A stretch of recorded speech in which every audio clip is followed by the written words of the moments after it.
বন্ধুরা, আজকে আমি একেবারেই একটা ট্র্যাডিশনাল রান্না নিয়ে চলে এসেছি। আমি বানিয়েছি লাউ চিংড়ি।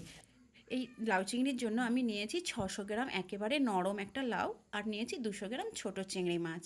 চলুন দেখতে থাকুন। আপনারা অনেকেই অনেকভাবে লাউ চিংড়ি বানিয়েছেন, একবার এই পদ্ধতিতে এই লাউ চিংড়ি বানাবেন। এতটাই খেতে অসাধারণ হয় যে বারবার খেতে ইচ্ছা করবে। আর এই রেসিপিটা সম্পূর্ণ আমার শাশুড়ি মায়ের রেসিপি, তার নিজস্ব রেসিপি একবারে। দেখুন কতটা লাউটা নরম আর কচি, এতটাই নরম যে আমি এর খোসাও কিন্তু খুব পাতলা করে তুলেছি, খুব মোটা তুলিনি। আর আপনাদের পছন্দ অনুযায়ী যে যেমন পারবেন কেটে নেবেন। আমি এখানে ডুমো শেপে কেটে নিচ্ছি। আপনারা লম্বা বা চৌকো, বড় বড়, ছোট ছোট যা মানে পছন্দ সেটাভাবে কেটে নেবেন। এই লাউ চিংড়ি বানানোর জন্য যতটা পারবেন নরম লাউ নেওয়ার চেষ্টা করবেন। সমস্ত লাউটা কাটা হয়ে গেছে, আর আমি পরিষ্কার করে বা ধুয়েও নিয়ে চলে এসেছি। আর মাছগুলোকেও আমি বেছে নিয়ে ভালো করে ধুয়ে আমি নুন হলুদ মাখিয়ে নিয়েছি। এর জন্য নিয়েছি এক টুকরো আদা আর দুটো কাঁচা লঙ্কা, একটা শুকনো লঙ্কা। আর নিয়েছি গোটা ধনিয়া, গোটা জিরিয়া। আর নিয়েছি এক বাটি নারকেল কোড়া। আর ফোড়ন হিসাবে নিয়েছি ফোড়ন, শুকনো লঙ্কা, গোটা গরম মশলা, তেজপাতা। এবার আমি সব মশলাগুলোকে একসাথে বেটে নিচ্ছি। আমি কিন্তু অল্পই মশলা ব্যবহার করেছি এখানে। মানে আপনাদের লোক অনুযায়ী আপনারা লাউ বা চিংড়ি মাছ ব্যবহার করবেন, আর সেই হিসাবে মশলাও ব্যবহার করবেন। আপনারা মিক্সচারও বেটে নিতে পারেন, আমি এখানে শিলে বেটে নিচ্ছি। একবার এইভাবে আপনারা একবার বানাবেন, দেখবেন লাউ চিংড়ি যে কতটা সুন্দর হয় খেতে, মানে অসাধারণ। আমার পুরো মশলা বাটা হয়ে গেছে। এবার আমি নারকেল কোড়াটাকেও বেটে নিচ্ছি। আমি এখানে অল্প নারকেল কোড়া আছে, সেই জন্য আমি পুরো নারকেল কোড়াটাকে বেটে নিচ্ছি, মিহি করে একবারে পিনো করে বেটে নিচ্ছি। আপনারা যদি বেশি নারকেল কোড়া থাকে তাহলে আপনারা নারকেল নিগড়ে দুধটাকে বের করে নেবেন, সেই দুধটা ব্যবহার করবেন। আমি উনুনে কড়াই বসিয়ে দিচ্ছি, কড়াই গরম করে ওতে দিয়ে দিলাম 2 টেবিল চামচের মতো সর্ষের তেল। এবার ওই তেল গরম হয়ে গেলে আমি চিংড়ি মাছগুলোকে হালকা ভেজে নিচ্ছি।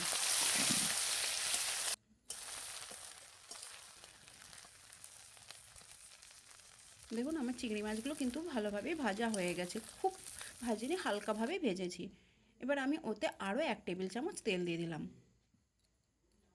এবার আমি গোটা গরম মশলা, তেজপাতা, শুকনো লঙ্কা, 5 ফোড়ন ওই তেলেই দিয়ে আমি একটু নেড়ে নেব।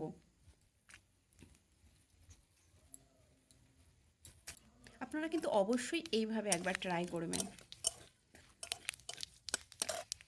দেখুন আমার একটা সুন্দর গন্ধ বেরিয়ে এসেছে মশলার ফোড়ন থেকে। এবার আমি মশলাটা দিয়ে দিলাম ওতে। উনুনের জালটা একটু হাই আছে, সেই জন্য আমি মশলাটা যাতে না পুড়ে যায় সেই জন্য অল্প একটু জল দিয়ে মশলাটাকে আরও একটু কষিয়ে নেব। মশলা থেকে তেল ছেড়ে এসেছে, এবার আমি দিয়ে দিলাম এতে হলুদ। হলুদটা আপনারা দিতেও পারেন এবং নাও দিতে পারেন, যদি সাদা রাখতে চান তাহলে হলুদ নাও দিতে পারেন। এবার আমি স্বাদ মতো লবণ দিলাম।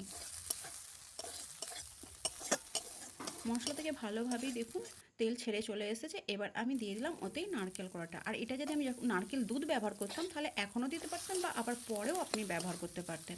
যেহেতু আমি নারকেল কোড়া দিচ্ছি সেই জন্য একটু নেড়ে নিচ্ছি নারকেল কোড়াটাকে। আমার ভালোভাবেই মশলা কষানো হয়ে গেছে। এবার আমি ওতে দিয়ে দিলাম লাউ।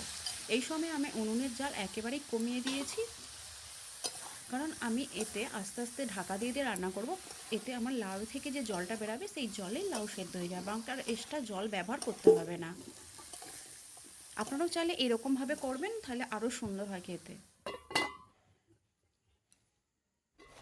দেখুন বন্ধুরা লাউ থেকে কত জল বেরিয়েছে, আর লাউটাও কিন্তু আমার মোটামুটি ভালোভাবে সেদ্ধ হয়ে গেছে।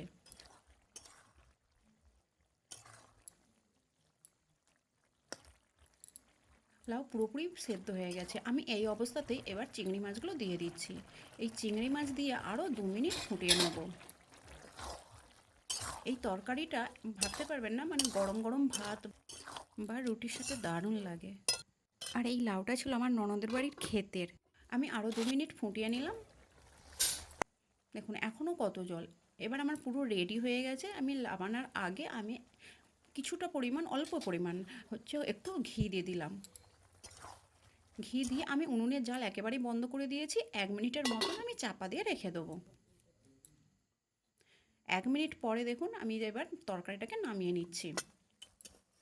আমার পুরো রেডি। ভিডিওটি যদি ভালো লাগে বন্ধুরা লাইক শেয়ার কমেন্ট করতে ভুলবেন না। পাশে থাকার জন্য ধন্যবাদ।